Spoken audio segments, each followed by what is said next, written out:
नमस्कार, स्वागत है आपका हमारे YouTube चैनल साची बात में।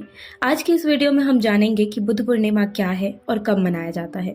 तो अधिक समय ना लेते हुए वीडियो की शुरुआत करते हैं।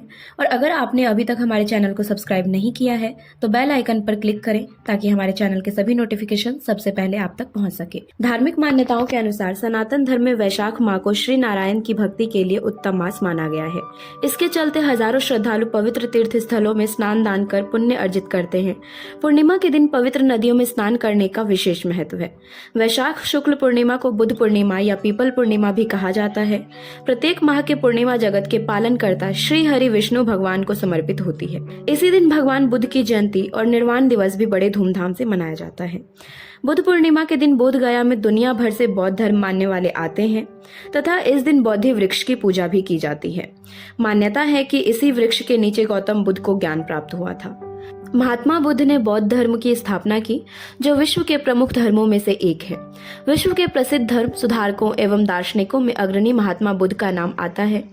महात्मा बुद्ध का जन्म कपिलवस्तु के पास लुम्बिनी वन में वैशाख पूर्णिमा के दिन 563 ईसा पूर्व में हुआ था। महात्मा बुद्ध अर्थात सिद्धार्थ, जो उनके बचपन का नाम था, के जन्म के 7वें दिन माता महामाया का देहांत हो गया। अतः उनका पालन पोषण उनकी मौसी व विमाता प्रजापति गौतमी ने किया था। बचपन से ही एकांत प्रिय, मननशील एवं दयावान प्रवृत्ति के होने के कारण उनके लिए सब चिंतित रहते थे। उनके जन्म के समय किसी ज्योतिषी ने कहा था कि यह बालक आगे चलकर या तो एक पराक्रमी सम्राट बनेगा या एक महान संत।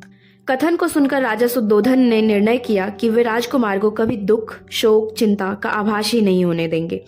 इसलिए उन्होंने सिद्धार्थ को अपने महल से बाहर नहीं निकलने दिया। सिद्धार्थ युवावस्था में आए तो एक दिन महल से बाहर की दुनिया देखने को निकल गए, जिसने उनके जीवन को परिवर्तित कर दिया।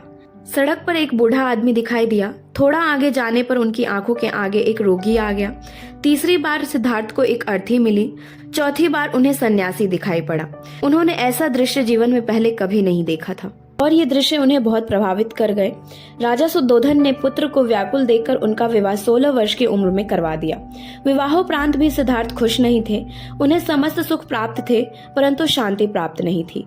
4 दृश्य, जिसमें रोगी, वृद्ध, मृत व्यक्ति, सन्यासी, इन 4 दृश्यों ने उनका जीवन बदल डाला। और एक रात वह शिशु राहुल और पत्नी यशोधरा को त्याग कर चले गए। संसार को चिंता, मरण, दुखों से मुक्ति दिलाने के मार्ग की तलाश एवं सत्य दिव्य ज्ञान की खोज में वह जंगल में रहने लगी। वर्षों की कठोर साधना के पश्चात वैशाख पूर्णिमा के दिन बोध गया में इनको सच्चे ज्ञान की प्राप्ति हुई। ज्ञान की प्राप्ति के बाद वे सिद्धार्थ गौतम से बुद्ध बन गए। ज्ञान प्राप्ति के पश्चात महात्मा बुद्ध ने उपदेश दिए व धर्म चक्र प्रवर्तन उपदेशों के नाम से प्रसिद्ध हुए। बौद्ध धर्मों के उपदेशों का संकलन 3 भागों के अंतर्गत है: विनय पिटक, सुत्त पिटक, अविधम्ब पिटक। महात्मा बुद्ध के प्रमुख सिद्धांत थे किसी की हत्या न करना, चोरी न करना, दुराचार न करना, झूठ न बोलना, दूसरों की निंदा न करना, दूसरों के दोष न निकालना, अपवित्र भाषण न करना, लालच न करना, किसी से घृणा न करना और अज्ञान से बचना। और फिर अंत में 483 ईसा पूर्व में महात्मा बुद्ध की मृत्यु कुशीनगर उत्तर प्रदेश में हो गई। और संयोगवश महात्मा बुद्ध की जिस दिन मृत्यु हुई थी वह तिथि भी वैशाख पूर्णिमा की ही थी। अर्थात संयोगवश बुद्ध का जन्म, ज्ञान की प्राप्ति और मृत्यु, जिसे हम लोग महापरिनिर्वाण कहते हैं, यह तीनों घटनाएं वैशाख पूर्णिमा के दिन ही घटित हुई थी। और यही कारण है कि बुद्ध पूर्णिमा मनाई जाती है। आशा करती हूँ आपको यह जानकारी पसंद आई होगी। धन्यवाद।